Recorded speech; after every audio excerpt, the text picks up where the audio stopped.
Okay, I got a couple comments on the YouTube channel. I felt like they were a little random since they didn't have much to do with the videos that they were commented on.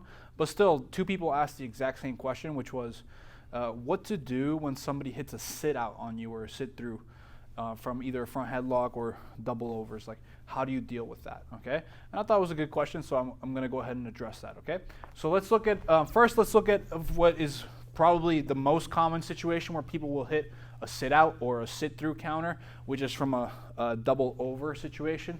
So a situation where, say for example, I have a chest lock on Walter here. Okay, from here people will often pick a side to sit out to. Go ahead, Walter. Good. They'll step up. They'll violently yank their elbow back. They'll use that kazushi to put your hands on the mat, and then they'll hit a smooth go behind. Let's look at it again. From here, I'm in a top chest lock situation. Walter will step up on one side. Good. He will now follow that side through with a knee pound as he violently yanks his elbow back, and that will off balance my hands and bring me down to the mat. Okay. Now, I'm not gonna lie. When somebody does this successfully, typically they've done so with good kazushi, and it can be very hard to see it coming. Okay. It's an effective technique for a reason.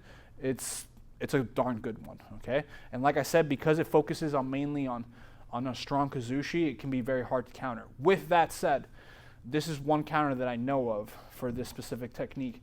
And this specific counter I learned from watching the great wrestler Saitiev, okay? I saw Saitiev perform this counter on somebody who tried to sit a duck under on him. And you can also do the exact same movement from this situation. So let's look at it real quick. So from here, I'm in a double over situation. Walter's going to pick a side to sit through. Go ahead. Now, as he goes to perform the sit through counter, let's understand. Go ahead. My hands, because my hands are being off balance and drawn forward, are no longer really my main line of defense. Typically, when people are looking to get behind you, a lot of times if you can just simply use your hands to stop them from getting behind you, that's what you want to do because it's the easiest thing, okay? But right now, on this sit-through, because the technique itself focuses on using kazushi to drive my hands down to the mat, using the hands to actually stop them from going behind are no longer in question. So then let's ask the question, which is, so then what do I use? The answer is your hips. You want to combat the guy with your hips. So the counter I'm going to show you is a step over counter, where from here, as Walter goes to step up and through, I step over with my hips, and voila, he ends up in a bottom mount. That can happen. Also, a scramble can ensue depending on your opponent's reaction. It's a pretty simple counter to the technique, but it's really effective. Again, the guy off balances you. Your hands are going forward.